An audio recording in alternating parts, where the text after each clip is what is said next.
그래서 이번 주 교과가 마가복음이에요. 조금 아쉬운 건 대쟁투를 조금 한 개 더 했으면 좋겠다는 그런 아쉬움이 있어요. 왜냐하면 대쟁투는 워낙 범위가 넓고 또 우리가 알아야 될 중요한 것들이 많죠, 그죠?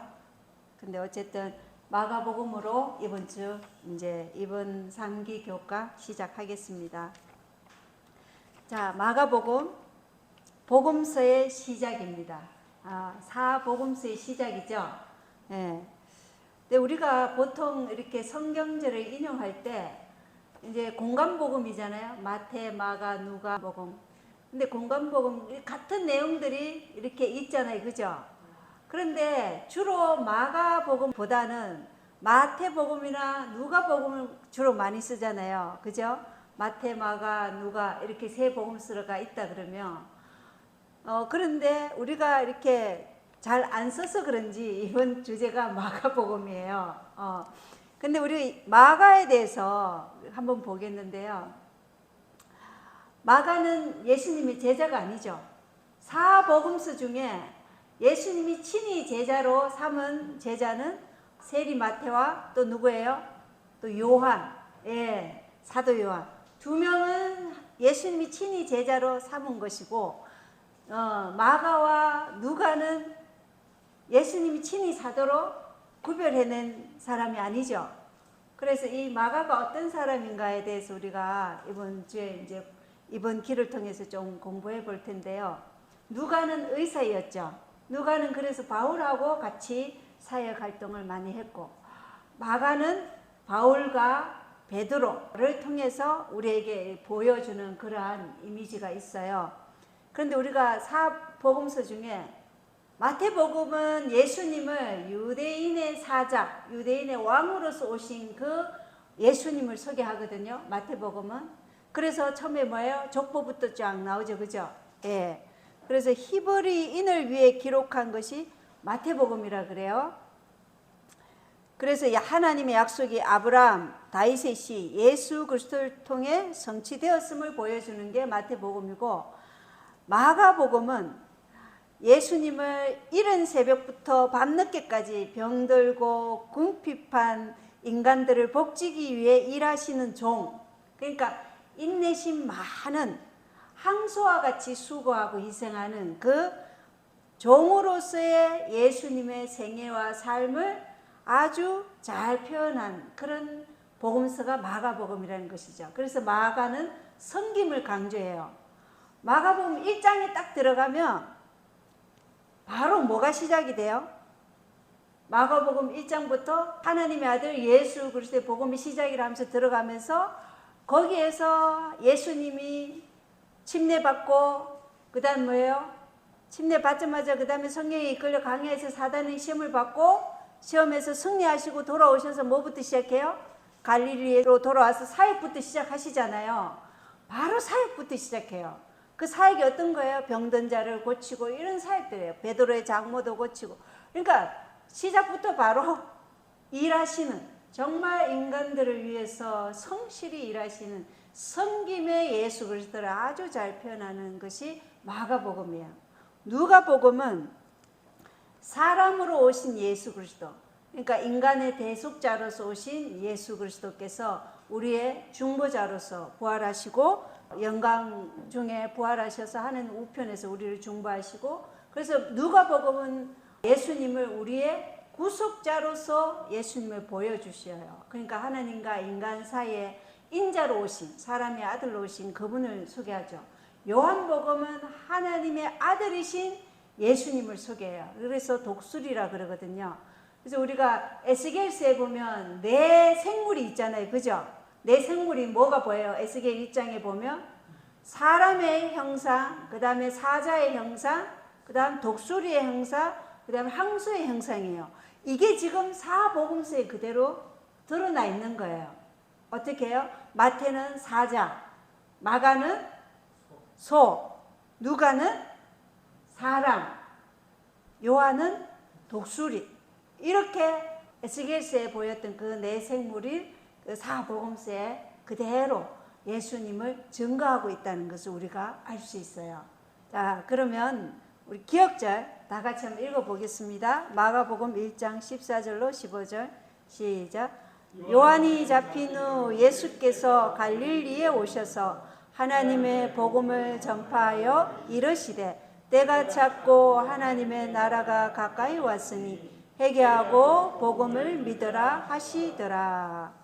자, 오늘 이 기억절을 통해서 어떤 때가 찼는지 이런 것들을 우리가 알 수 있죠. 그런데 우리가 부모와 교사에게 보내는 권면 연애신 책에 보면 여러분 궁금해 하시지 않으셨나요? 왜 우리에게 사복음서가 필요한지.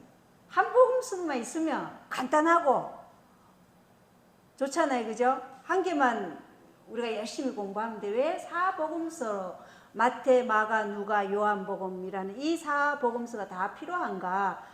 여기에 대해서 연애신의 말씀 부모와 교사에게 보내는 권면 432쪽이에요. 제가 한번 읽어드릴게요. 왜 우리들에게 구세주의 생애와 봉사에 관하여 증거하는 자들로서 마태, 마가, 누가, 요한 그리고 바울 그리고 그 외의 모든 기자들이 필요하였을까? 어째서 제자들 중 한 사람만이 완전한 기록을 남겨놓아 우리들에게 그리스도의 지상생애에 관련된 기록을 보게 하지 않았을까? 왜 한 기자는 다른 기자가 언급하지 않은 점을 기록하게 하였을까? 왜 이러한 모든 요점들이 꼭 필요했다면 모든 기자들이 다 같이 그 요점들을 언급하지 않았을까? 그 까닭은 이제 그 까닭이 나와요. 사람들이 생각하는 점이 다르기 때문이다. 모든 사람들이 사물을 이해하는 각도가 꼭 같지 않다. 어떤 성경의 진리는 다른 저자가 기록한 것에 비하여 좀 더 강력한 뜻을 나타내고 있다. 이러한 원칙은 연설하는 자들에게도 똑같이 적용된다. 어떤 사람은 다른 사람들이 간단히 말하거나 전혀 언급하지 않은 점들에 대하여 상당히 긴 설명을 한다. 진리의 전체적인 의미는 한 사람이 쓰기보다는 여러 사람이 씀으로써 더욱 분명한 뜻을 드러낸다. 복음서는 구분되었으나 복음서들의 모든 기록은 하나의 조화를 이룬 총체를 이루고 있다. 왜 사복음서가 필요했다고 말씀하고 있죠? 모든 사람들이 사물을 이해하는 각도가 다르기 때문에 어떤 사람은 마태복음에서 더 큰 영감을 받고 어떤 사람은 누가복음에서 더 큰 영감을 받고 그러나 이것이 다 하나로 총체를 이룬다는 것이죠. 그리고 더 강력한 메시지에 끌리는 사람이 있고 더 부드러운 메시지에 끌리는 사람이 있고 우리의 성정을 아시는 하나님께서 이렇게 하셨다는 것이에요. 또 이러한 것을 통해서 우리가 알 수 있는데 바울의 생애 127쪽에 보면 이런 말씀이 있어요.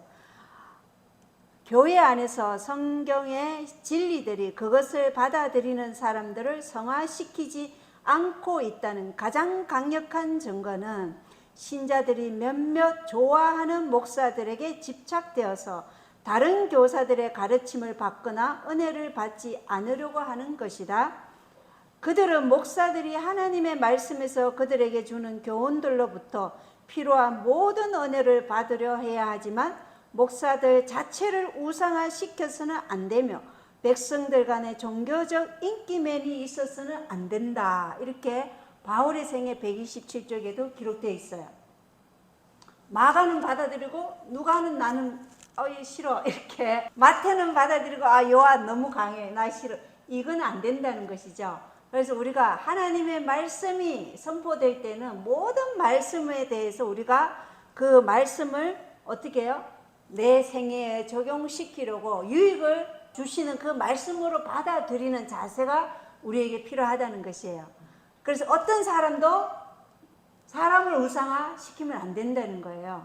그래서 몇몇 목사한테만 맹목적인 그 목사 말만 나는 들어 다른 사람은 다 들을 필요 없어 이런 자세는 우리에게 도움이 되지 않는다는 것입니다. 그래서 우상화시키지 말고 종교적인 인기맨이 있으면 안 된다 이렇게 말씀하고 있어요. 중요한 말씀이죠. 예.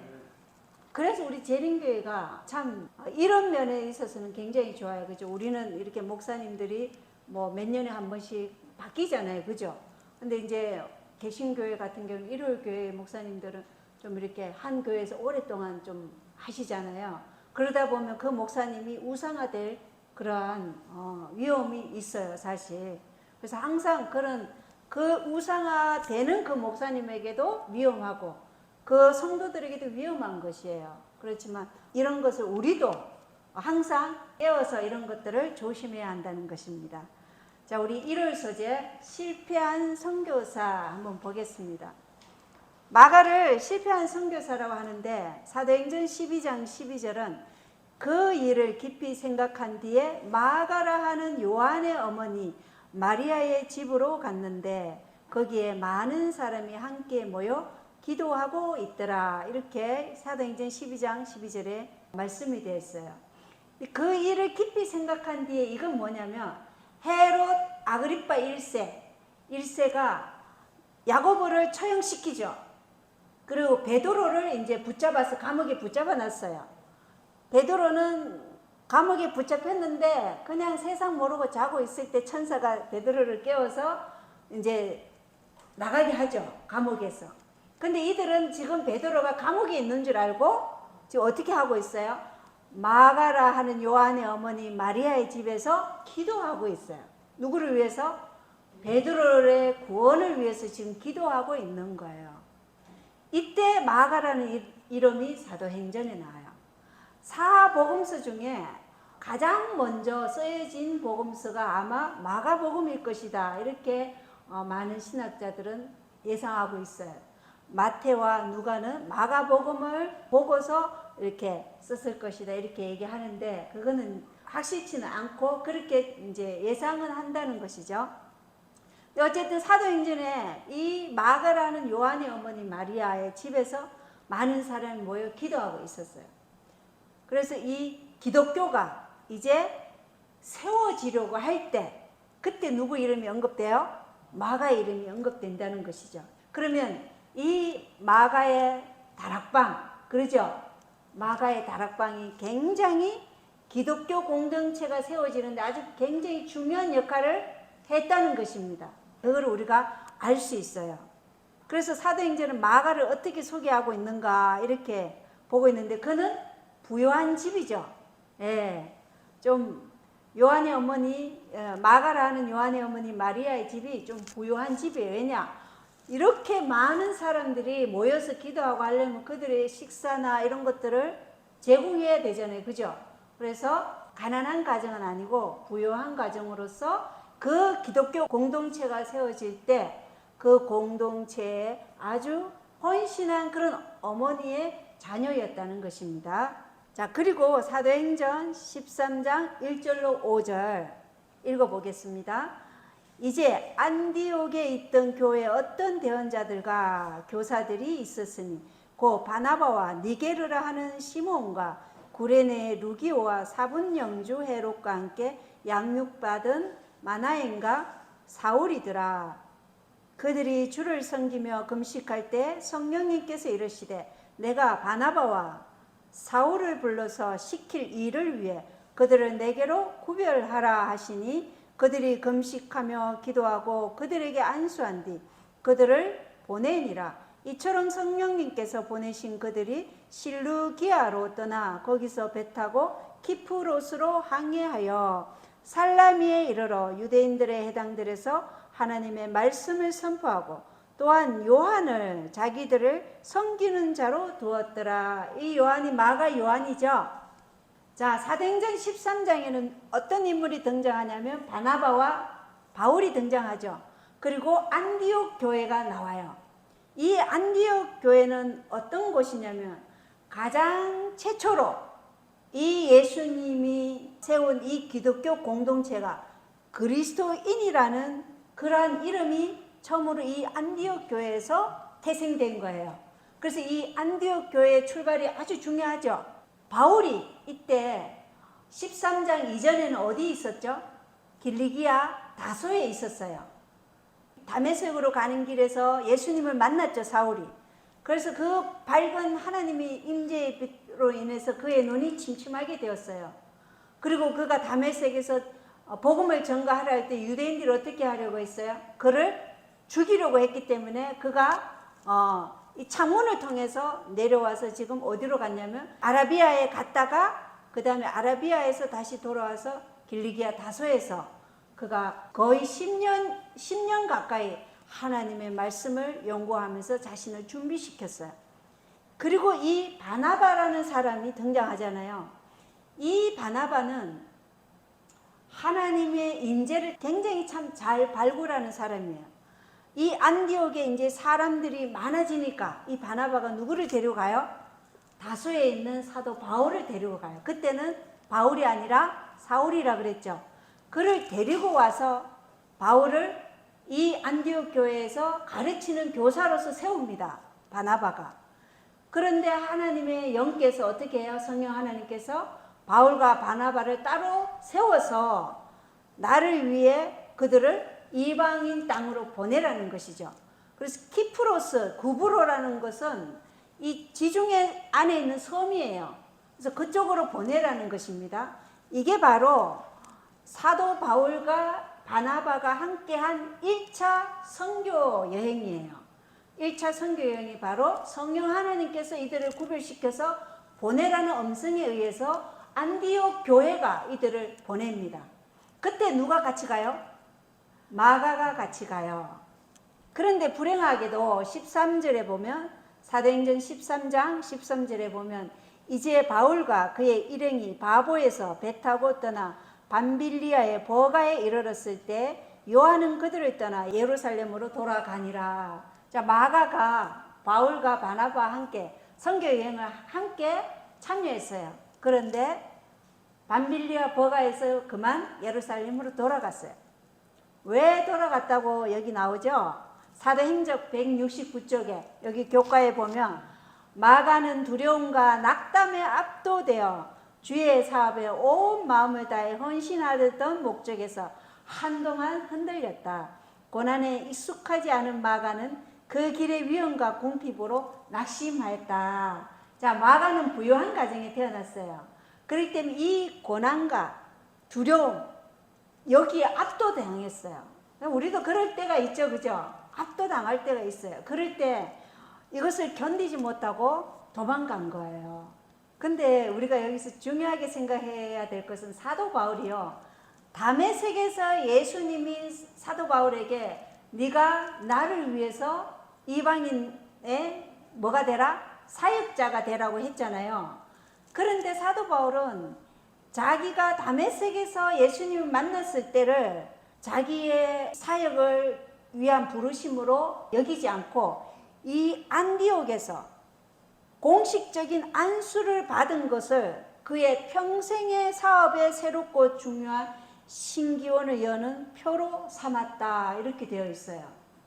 그가 후에 그리스도의 교회에서 그의 사도직의 시작을 기산한 것은 이때부터였다라고 사도행전 16장에 나오거든요.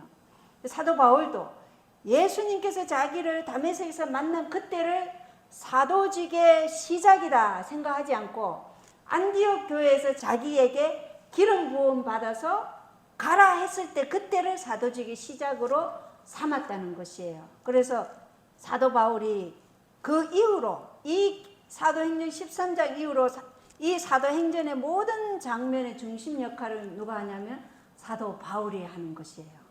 사도 바울은 자기의 사역의 시작에 부르심 여기다 이렇게 하면서 완전한 열정으로 완전한 헌신을 하게 되죠. 그래서 항상 우리는 이 교회 조직을 통해서 함께 일하는 것이지 혼자 따로 일하는 것은 아니라는 것입니다. 그리고 우리가 마가를 통해서 볼 수 있는데요. 바나바, 그리고 사울, 마가 이 사역의 부르심을 받았어요. 어쨌든 그죠? 마가도.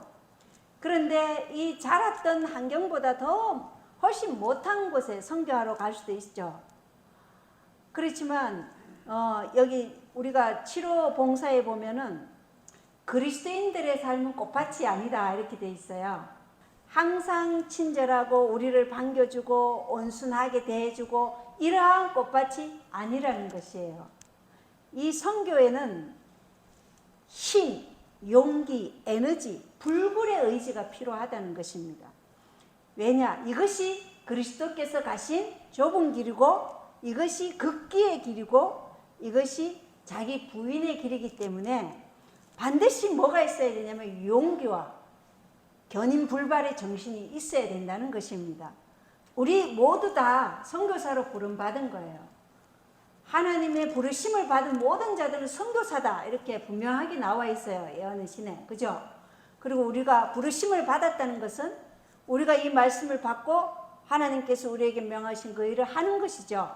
이러한 부르심을 받았을 때 모든 사람이 외국에 가서 일해야 되느냐? 그건 아니라는 것이죠. 이방인들을 위한 사역자가 있고 자기 가정에서 사역하는 자가 있고 국내에서 사역하는 자가 있고 다 그 믿음의 분량대로 하나님께서 그 사역에 부르신다는 것입니다. 여기 교회정은 6권 427쪽 428쪽을 읽어드리겠습니다. 오랫동안 그리스도인이라고 고백했던 어떤 사람들은 아직도 그들 가정의 지붕 밑에서 멸망해가는 영혼들에 대한 책임을 깨닫지 못하고서 외국에 가서 할 일을 생각한다. 그러나 그들이 외방 선교사에 적합하다는 증거가 어디 있는가? 그들이 어디서 영혼을 위한 부담을 나타내었는가? 이 사람들은 우선 국내에서 가르침을 받고 훈련을 받아야 한다. 하나님을 위하여 일하고자 하는 사람은 본국에서, 즉 자신의 가정에서, 이웃에서, 그들의 친구 사이에서 그 일을 시작하도록 하라. 여기서 그들은 좋은 선교지를 발견하게 될 것이다.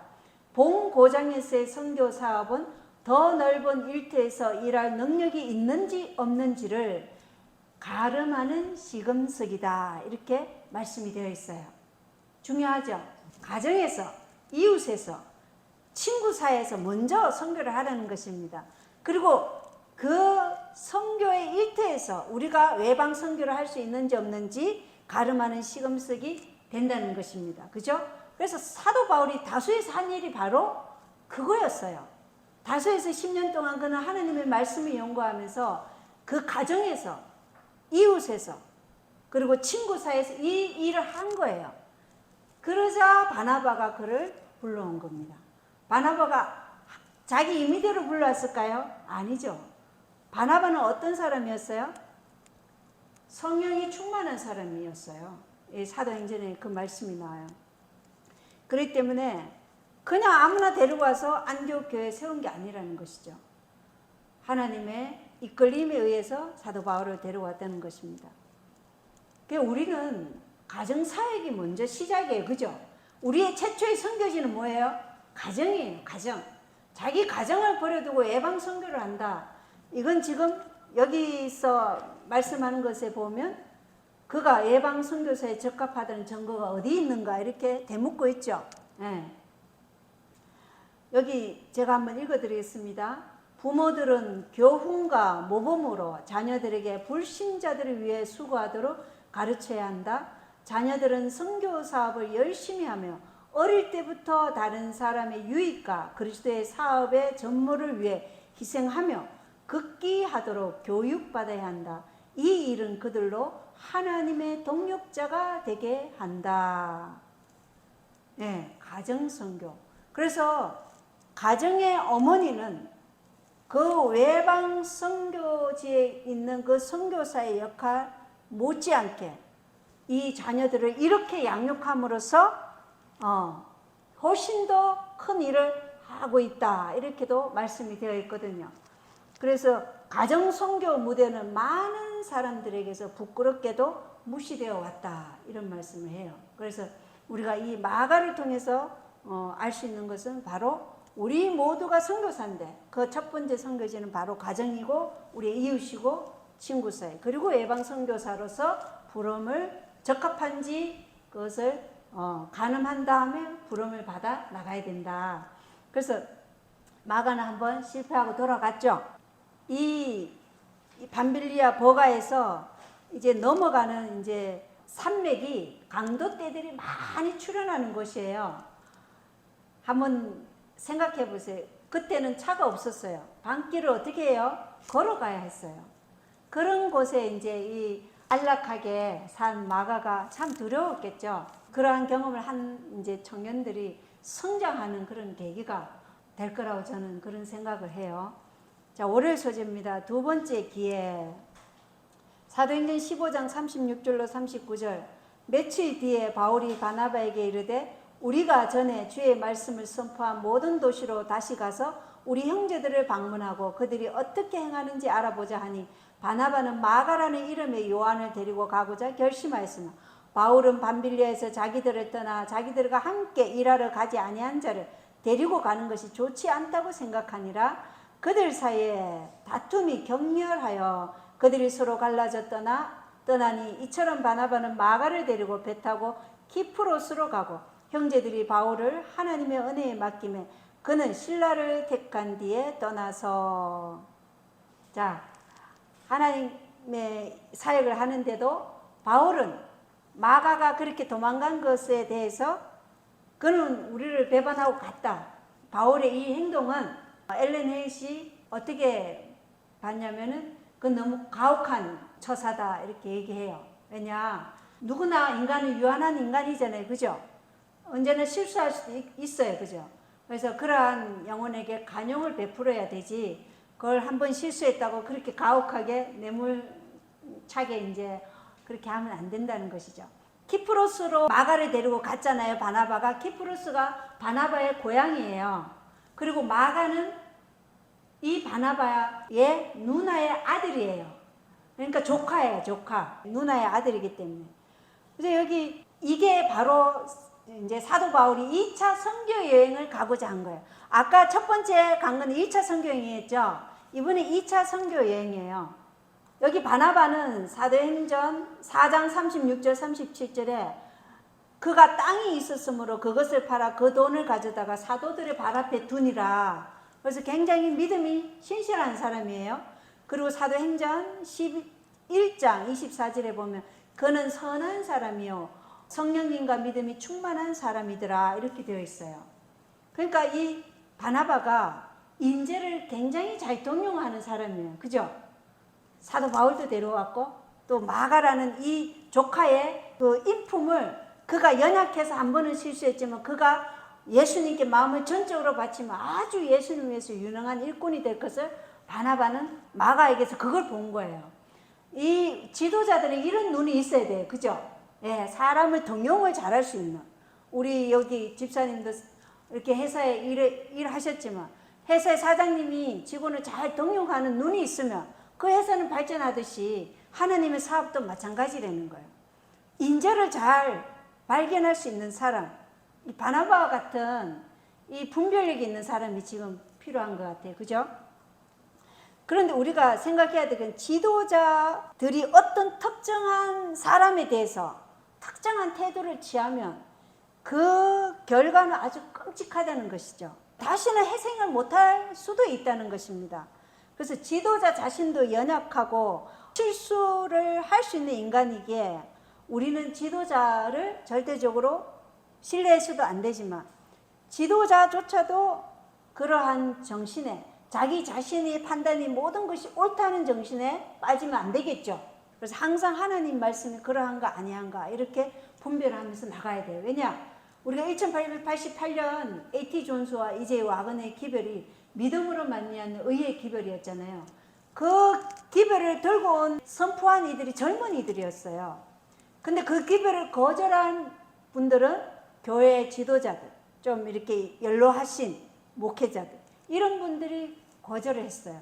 그래서 그 기별을 거절했고, 그리고 엘렌 화이트는 만약에 그 기별을 받아들였다면 2년 안에 예수님이 재림하셨을 것이다. 이렇게 연애신에 기록되어 있어요. 그래서 인간은 언제나 실수할 수 있고 연약한 존재이기 때문에 우리가 예수님의 정신, 예수님이 끝까지 유다를 포기하지 않았던 그 정신으로 우리가 교회의 모든 신자들을 대해야 된다. 그것을 우리가 배울 수 있죠. 그래서 두 번째 기회라는 것은 이제 마가를 바나바는 데리고 그에게 기회를 줬어요. 여기 골로새서 4장 10절에 보면은 바울도 나중에는 마가를 어떻게 해요? 골로새서 4장 10절에서는 이 마가에 대하여서는 너희가 명령을 받았으니 그가 너희에게 이르거든 그를 받아들이라. 이렇게 골로새서 4장 10절에는 마가를 받아들이라고 얘기하고 빌레몬서 1장 24절에는 마가를 나의 동료 일꾼 마가라 이렇게 사도 바울이 얘기하고 있어요. 그리고 베드로 전서 5장 13절에 보면 베드로는 마가를 어떻게 얘기하냐면 내 아들 마가 이렇게 얘기해요. 그래서 아마 바나바와 마가가 이제 키프로스 구브로 섬에 선교하러 갔잖아요. 돌아와서 이 마가가 베드로와 함께 사역하지 않았나 이렇게 볼 수도 있는 것이죠. 그래서 그 마가가 두 번째 기회를 얻어서 하나님의 신실한 일꾼으로 사역을 하는 모습을 볼 수 있어요. 그리고 중요한 것은 마가복음에는 베드로의 실패에 대해서 마가복음 16장 7절에 제자들과 베드로에게 이렇게 베드로의 이름이 딱 들어간 게 여기 마가복음에 있어요. 베드로가 예수님을 3번 부인했잖아요. 그런데 마태복음에는 베드로의 이름이 없어요. 그냥 내 형제들에게 갈릴리로 가라고 말하라 이렇게 돼 있어요. 그런데 마가복음 16장 7절에는 제자들과 베드로에게 갈릴리로 가라 이렇게 얘기해요. 그러니까 베드로를 또 어떻게 해요? 마가가 두 번째 기회를 줘서 회생시키는 그 글을 써놓은 거예요. 우리가 이제 이 베드로도 두 번째 기회를 얻고 또 마가도 바나바를 통해서 또 베드로와 함께 사역하면서 두 번째 기회를 얻게 된다는 것입니다. 그런데 중요한 것은요, 이들이 이렇게 격렬한 다툼을 해서 갈라섰지만 두 개의 선교팀이 만들어졌죠. 예, 하나님은 우리가 그러한 격렬한 다툼을 했지만 그 속에서 하나님 이것을 선으로 이용하시잖아요. 그죠? 두 개의 선교팀을 만들어서 사도 바울은 이방 선교지로 또 마가는 나중에 키프로스를 갔다가 베드로와 함께 그렇게 사역을 할 수 있는 그러한 일을 하게 하신다는 것이에요. 그래서 우리가 사람에 대한 가능성, 이거는 항상 열어놔야 되겠죠. 사람에 대한 가능성. 어떤 사람이 실수하고 넘어질지라도 그 사람에 대한 가능성 우리는 잘 모르잖아요. 그죠? 여기 교회정은 6권 419쪽 제가 한번 읽어드리겠습니다. 현재 선교 사업이 서 있는 곳들에는 그것들을 세우고자 극기와 희생, 엄청난 정력과 많은 기도가 들어졌다. 지금 무대에 올라간 사람들이 이 기별의 선구자들이 겪었던 힘들고 끔찍한 고생이나 희생과 부지런함이 이제는 필요 없고 시대가 변하였고 현재는 하나님의 사업을 위한 자금이 많이 있고 그래서 이 기별의 초기에 많은 사람들이 당했던 힘겨운 상황을 겪을 필요가 없다고 느끼며 무사 안일주의를 택할 위험이 도사리고 있다. 그러나 초기와 같은 부지런함과 희생이 오늘날에도 나타난다면 현재 우리가 성취한 것보다는 100배 이상이나 그 결과를 볼 수 있을 것이다. 자, 지금은요 선교 자금도 많고 이 사도 바울과 바나바가 선교 여행을 했던 그 시대하고는 좀 다르죠. 그러나 이것이 무사 안일주의를 택할 위험이 도사리고 있다는 것입니다. 그런데 그때의 그 희생과 봉사로 그리고 열정으로 한다면 몇 배 이상이요? 100배 이상의 결과를 오늘날도 볼 수 있다 이렇게 말씀하고 있어요. 그리고 계속해서 교회증언 6권에 보면요, 이 419쪽 이어서 읽어드리겠습니다. 세계 도처에 충성된 파수꾼을 세우라. 젊은이들이여, 하나님께서는 여러분을 부르신다. 그분께서는 마음이 넓고 생각이 크고 그리스도와 진리에 대한 깊은 사랑이 있는 젊은이들의 군대를 요구하신다. 능력이나 학문의 정도는 그대가 일에 임하는 정신보다는 훨씬 덜 중요하다. 목회에 필요한 것은 위대하고 학식이 있는 사람이 아니며 유창한 설교장이가 아니다. 하나님께서는 자신을 그분께 바쳐서 성령의 능력을 입을 사람들을 원하신다. 그리스도와 인류의 사업은 성화된 사람, 자아 희생적인 사람들을 요구한다. 예, 하나님은 지금 젊은 군대를 지금 모으고 계셔요. 부르시고 계셔요. 그래서 우리 젊은이들이 능력이나 학문의 정도는 그대가 일에 임하는 정신보다 훨씬 더 중요하다는 것입니다. 왜? 성령께서 쓰시기 때문에 그래요. 그래서 하나님께서는 성령의 능력을 입을 사람을 원하신다는 것이에요. 자신을 부인하고. 우리 젊은이들이 이러한 정신으로 정말 살아간다면 이때에 이루었던 그 영혼 구원의 결과보다 100배나 정말 풍성한 결과가 있지 않을까요? 그죠? 자, 하열 소재 보겠습니다. 하나님의 사자. 마가복음 1장 1절로 8절을 읽어보면요. 하나님의 아들 예수 그리스도의 복음의 시작이라. 대언자들의 글에 기록된 바 보라 내가 내 사자를 내 얼굴 앞에 보내노니 그가 내 앞에서 내 길을 예비하리라. 광야에서 외치는 자의 소리가 있어 이르기를 너희는 주의 길을 예비하라. 그분의 행로들을 곱게 하라. 한 것 같이 요한이 광야에서 침례를 주고 제들의 사면을 얻게 하는 회개의 침례를 선포하며 8절에 참으로 나는 너희에게 물로 침례를 주었거니와 그분께서는 너희에게 성령님으로 침례를 주시리라 하니라. 이게 지금 마가복음 1장 1절로부터 8절을 읽은 거예요. 자, 여기서 등장하는 주인공은 누구이며 그들은 무엇을 말하고 있는 거예요? 주인공이 몇 명이 등장하냐면 하나님의 아들 예수 그리스도의 복음의 시작이라. 하나님 아버지가 등장하고 예수 그리스도께서 등장하고 침례 요한이 등장하죠. 그리고 성령의 사역도 등장해요. 사실은 네 분이 등장하는 것입니다. 자, 여기서 마가는 내 길을 예비하리라. 내 사자를 내 얼굴 앞에 보내리니 이 사자는 누구예요? 예수님 앞에 미리 광야에서 외치는 자의 소리는 누구예요? 침례 요한이죠. 그가 주의 길을 예비한다. 주의 길은 의의 길이죠. 구원의 길, 성소의 길, 그것을 예비하는 자로서 침례 요한을 사용하신 거예요. 그래서 침례 요한은 시대의 소망에 보면 작은 빛이었고 예수님은 큰 빛이었다 이렇게 되어 있어요. 자, 마가복음은요 초반에는 예수님이 누구신지 확실하게 보여줘요. 예수님이. 그리고 후반부에는 예수님이 십자가에 가시화됨을 보여주는데 마가복음은 세 가지 주제로 되어 있어요. 첫 번째는 그리스도가 누구신지, 그 다음 두 번째는 제자로 따라오라는 부르심, 세 번째는 선과 악의 세력 사이의 큰 대쟁투가 마가복음에 아주 잘 나타나 있어요. 그래서 마가복음 1장에서부터 사탄이 시험하는 그런 내용이 바로 있는 거예요. 그래서 이 마가복음 세 가지 주제가 그리스도가 누구신지, 그 다음에 제자로 따라오라는 부르심, 또 선과 악의 대쟁투, 이걸 보여주고 있다는 것입니다. 그래서 이 주의 길이 무엇이냐, 여기에 대해서 출애굽기 23장 20절에 보면 보라 내가 한 천사를 내 앞에 보내어 길에서 너를 보호하게 하며 내가 예비한 곳으로 너를 데리고 들어가게 하리니. 보라 내가 한 천사를, 출애굽할 때 한 천사가 누구였어요? 언약의 사자죠. 언약의 사자는 누구를 가리켜요? 예수 그리스도를 가리킨다는 것입니다. 이게 내 길, 주의 길, 의의 길. 그리고 이사야 40장 3절은 광야에서 외치는 자의 소리가 있어 이르기를 너희는 주의 길을 예비하라. 사막에서 우리 하나님을 위해 큰 길을 곱게 만들라. 이렇게 얘기하고 있어요. 광야에서 외치는 자의 소리는 침례 요한이죠. 그가 주의 길, 초림의 길을 예비한 자가 바로 침례 요한이죠. 그리고 재림의 길을 예비한 자로서 하나님이 세우신 선지자는 누구예요? 엘렌 화이트죠. 우리 그것을 확실하게 알고 있어야 돼요. 초림을 위해서 세운 선지자는 침례 요한이에요. 엘렌 화이트는 예수님의 재림을 위해서 세운 선지자예요. 그래서 엘렌 화이트는 침례 요한의 역할과 모세가 이스라엘 백성을 출애굽시킨 그 역할 같이 하고 있는 거예요. 그래서 주의 사자라고 하는 것입니다. 말라기 3장 1절은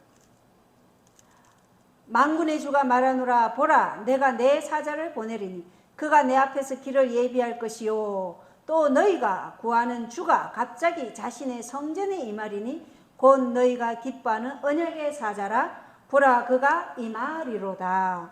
말라기 3장 1절에 내가 내 사자를 보내리니 그가 내 앞에서 길을 예비할 것이요. 요거는 침례 요한에 대해서 얘기하는 거죠. 그러나 그 뒤에 또 너희가 구하는 주가 갑자기 자신의 성전에 임하리니 곧 너희가 기뻐하는 언약의 사자라. 이 성전에 갑자기 임하는 것은 무엇을 나타낸다고 우리가 알고 있죠? 예수님이 지성소에 들어가는 조사 심판을 얘기한다는 것을 우리가 이것을 연회신을 통해서 알 수 있는 거예요. 그래서 열처녀의 비율이 있죠. 열처녀의 비율. 5명은 지혜로운 처녀, 5명은 어리석은 처녀. 그 지성소 조사 심판의 길을 보여주는 거예요. 혼인 예복도 마찬가지고 다 지성소에 들어가는 길을 보여주는 거예요. 이게 같다는 것입니다. 그것을 우리가 알고 있어야 돼요. 자, 우리 수열 소재 보겠습니다. 예수님의 침례. 마가복음 1장 9절로 13절을 읽어보라. 그 무렵에 예수님께서 갈릴리의 나사렛으로부터 오사 요르단 속에서 요한에게 침례를 받으시고 곧바로 물속에서 올라오실 때 하늘들이 열리며 성령께서 비둘기같이 자기 위에 내려오시는 것을 보시더라. 하늘로부터 한 음성이 나서 이르시되 너는 내 사랑하는 아들이라 내가 너를 매우 기뻐하노라 하시니라. 성령께서 즉시 그분을 광야로 이끌고 가시니라. 그분께서 거기서 광야에서 40일을 계시면서 사탄에게 시험을 받으시고 들짐승과 함께 계셨는데 천사들이 그분을 섬기더라. 자, 마가복음 1장에 하나님의 아들 예수 그리스도의 복음의 시작이라 하면서 바로 침례 요한을 우리에게 보여주고, 그리고 침례 요한이 회개하라, 하늘 왕국이 가까웠다 얘기했죠. 그리고 바로 예수님이 뭘 받아요? 침례를 받아요. 그 다음에 어디로 가요? 예, 성령에 이끌려 광야로 가고 바로 시험에 사탄이 시험을 하는 거예요. 굉장히 뭐예요? 빨리빨리 진행되죠, 마가복음. 그래서 분량이 마가복음 16장이에요. 마태복음은 28장, 누가복음은 24장. 예, 그래서 빨리빨리 진행이 되는 거예요. 그러니까 뭐 이렇게 뭐죠? 가지들은 다 쳐내고 그냥 알맹이만 탁 제시하는 게 마가복음이에요. 자, 예수님께서 침례 받으실 때 누가 함께 했죠? 하나님 아버지께서 이는 내 사랑하는 아들이라 내 기뻐하는 자라. 성령 하나님 비둘기같이 임했다고 그랬어요. 그러면 이 일이 예수님께만 임할까요? 아니면 우리도 침례 받을 때 이 일이 일어날까요? 우리도 마찬가지예요. 우리는 예수님이 우리의 맏형님, 우리는 예수님과 공동상속자가 될 것이기 때문에 우리가 침례 받을 때도 이 일이 일어나는 것이에요. 올바른 정신으로 올바른 하나님과의 관계 속에서 침례를 받았다면 이 일이 일어났다는 것입니다. 아멘이죠? 자, 그래서 예수님의 사역의 시작이 이제 확정되었다는 것입니다.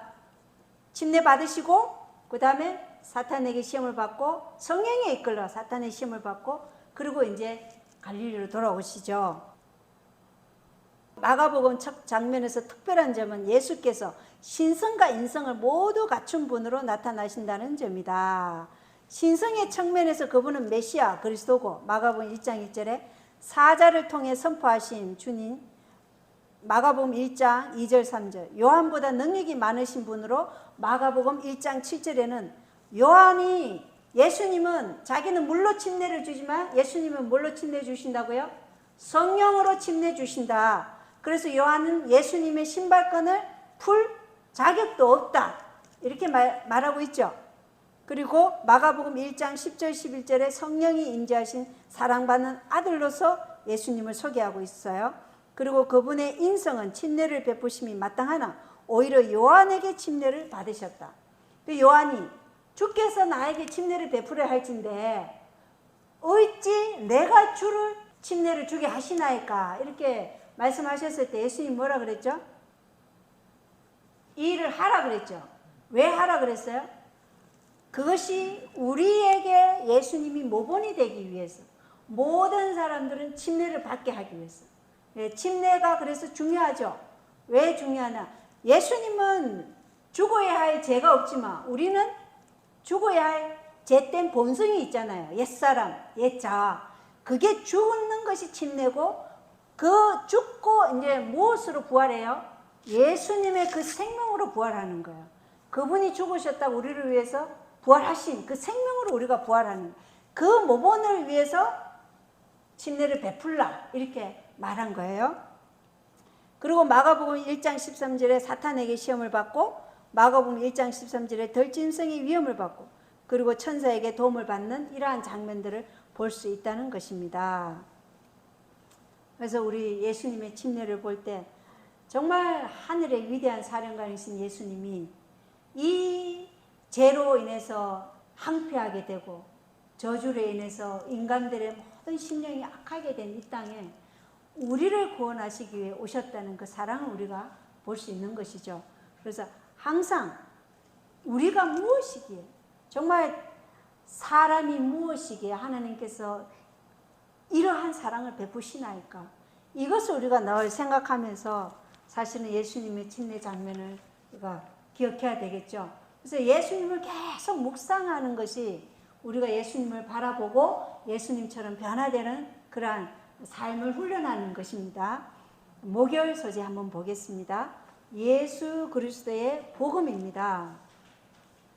마가복음 1장 14, 15절 이제 요한이 감옥에 갇힌 뒤에 예수님께서 갈릴리에 오셔서 하나님의 왕국의 복음을 선포하여 이르시되 때가 찼고 하나님의 왕국이 가까이 왔으니 너희는 회개하고 복음을 믿으라 하시더라. 이 때가 찼고 이 시간적 예언을 했죠.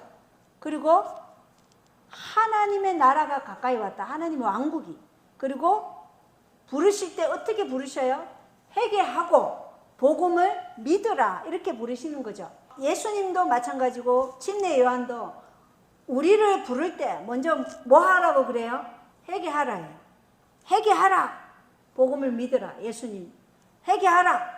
침례 요한은 하늘의 왕국이 가까웠다. 이렇게 부르죠. 다 회개하라예요. 회개하라. 치욕스러운 십자가로 말미암아 그리스도께서는 당신을 쫓아 자기를 부인하고 겸손과 온유함으로 진리를 사랑하며 세상과 구별됨을 삶을 통해 증거하는 모든 사람에게 영원한 구원을 가져다 주시기 위해서 오신 거예요. 예수님 왜 오셨다고요? 당신이 십자가를 지신 그것은 그리스도를 쫓아 그리스도께서 자기를 부인한 것처럼 우리도 우리 자신을 부인하고 겸손과 온유함으로 진리를 사랑하며 세상과 구별됨을 삶을 통해 증거하는 모든 사람들에게 영원한 구원을 가져다 주시기 위해서 이 땅에 오신 거예요. 그래서 성육신하신 목적이 뭐다? 그리스도와 같은 정신을 가지게 하기 위함이다. 이렇게 분명하게 나와 있습니다. 여기 이 때가 찼고 이 때는 바로 다니엘서 9장 24절에 때가 찼다는 거예요. 무슨 때가 찼다는 거예요? 메시아가 유대인 민족을 위한 은혜의 시간이 70일이에요. 그죠? 70주, 490년이라는 거예요. 그런데 그 마지막 1일에 7년, 그 마지막 69주일이 지난 마지막 일주일에 메시아가 일어나고 그 다음에 그 3년 반, 그 한 중간에 뭐가? 메시아가 끊쳐진다 그랬죠? 메시아가 죽으시면 어떻게 된다고요? 희생물이 드리는 속죄 제물을 희생물을 드리는 것이 끊쳐진다. 이렇게 9장 24절에 다 나와 있어요. 제가 읽어드리겠습니다. 주께서 내 백성과 내 거룩한 도시에게 70일을 정하셨나니 이것은 범법을 거치고 제들을 끝내며 범법을 거친다 그랬어요. 믿음으로 말미암아 의롭게 됨으로 우리가 범법을 거치고 제들을 끝내며 제들을 끝내기 때문에 뭐가 없어져? 이제 속죄 제물이 없어지는 거예요. 희생 제물을 바치는 것이. 왜? 예수님 십자가에 돌아가시면서 휘장이 찢어졌잖아요. 그죠? 더 이상 이 땅의 성소에서 희생 제물을 바치는 일은 없어진다는 것입니다. 그리고 불법에 대하여 화해를 이루고 불법에 대한 화해를 누가 이뤘어요? 예수님이 십자가에서 이루셨죠.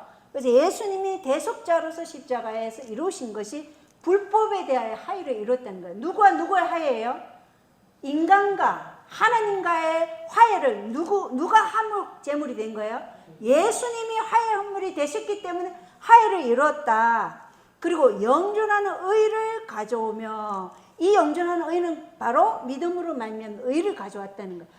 예수님을 믿음으로 말미암아 의롭게 되는 것이에요. 예수의 의, 그 의가 내 것이 되어야 된다는 것입니다.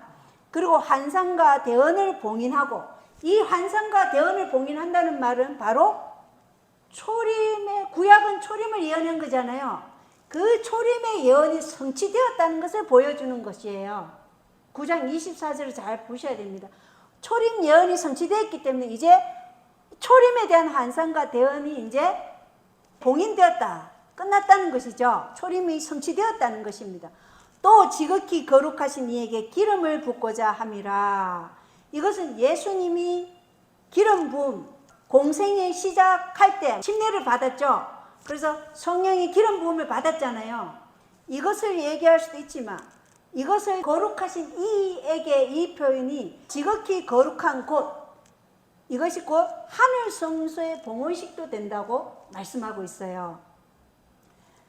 그러므로 25절에 알고 깨달을지니라, 즉 예루살렘을 회복하고 건축하라는 명령이 나아가는 때로부터 통치자 메시아에게 이르기까지 7일에와 62일에가 있으리니 심지어 곤란한 때에 거리와 성벽이 다시 건축될 것이며 62일에 대해 메시아가 끊어질 터이나 자기를 위한 것은 아니니라. 장차 임할 통치자의 백성이 그 도시와 그 성소를 파괴하느니와 그것의 끝에는 홍수가 있을 것이며 또 그 전쟁이 끝날 때까지 항폐하게 하는 것이 작정되었느니라.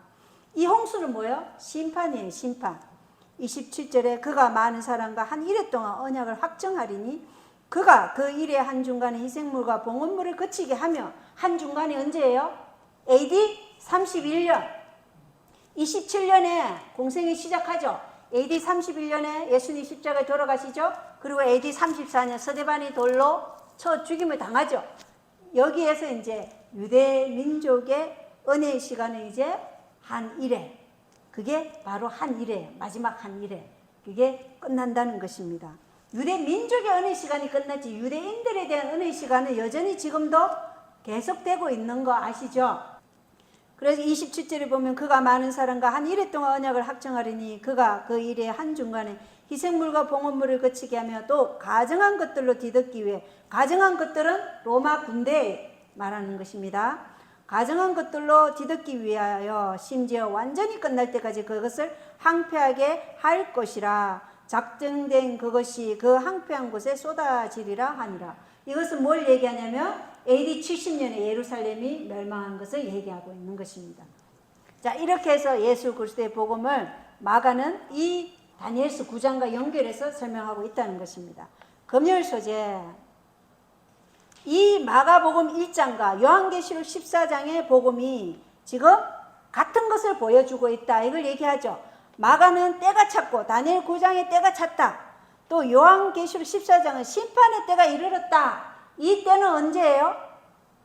다니엘 8장 14절에 2300 주야 조사 심판의 때가 이르렀다. 지금이 무슨 때라는 거예요? 조사 심판의 때다. 마가가 얘기한 그 때는 예수님이 초림할 그때, 초림해서 그분이 십자가에 달려 돌아가시고 유대 민족에게 은혜 시간이 끝마치는 그때가 이르렀다. 그리고 하나님의 나라가 가까웠다 그랬는데, 이 하나님의 나라는 무슨 나라예요? 은혜의 왕국이죠.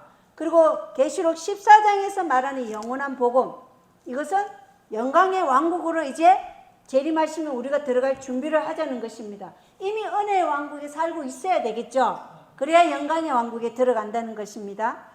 그리고 회개하고 복음을 믿으라. 제자로 부르시는 거예요. 우린 다 선교사라 그랬잖아요. 제자로 부르시고, 요한계시록 14장은 두려워하며, 하나님을 두려워하며 영광을 돌리라. 그리고 주님을 경배하라. 이렇게 같은 지금 메시지를 말하고 있죠. 그러나 이것은 초림, 이것은 재림을 위해서 각각 준비하라. 회개하고 복음을 믿으라고 마가는 얘기했지만, 계시록의 요한은 하나님 심판의 때가 이르렀으니 하나님을 두려워하고 영광을 돌리고 그분을 경배하라. 이렇게 우리에게 말하고 있다는 것입니다. 자, 우리가 지금 어느 시대에 살고 있는지 분명하죠. 예, 우리는 예수님의 재림을 앞두고 있는 재림 신자입니다. 그래서 재림에 합당하게 하나님을 두려워하고 그분께 영광을 돌리고, 영광은 뭐라고 그랬어요? 그분의 품성을 나타내는 것이고 그분을 경배하라. 어떻게 경배하죠? 영과 진리로 경배하는 것을 말하고 있습니다. 진리로. 그래서 믿음으로 말미암아는 진리에 순종함으로써 성취되는 것이라는 것을 우리가 오늘 마가복음 시작, 복음의 시작에서 우리가 배울 수 있었습니다. 교과 마치겠습니다. 감사합니다.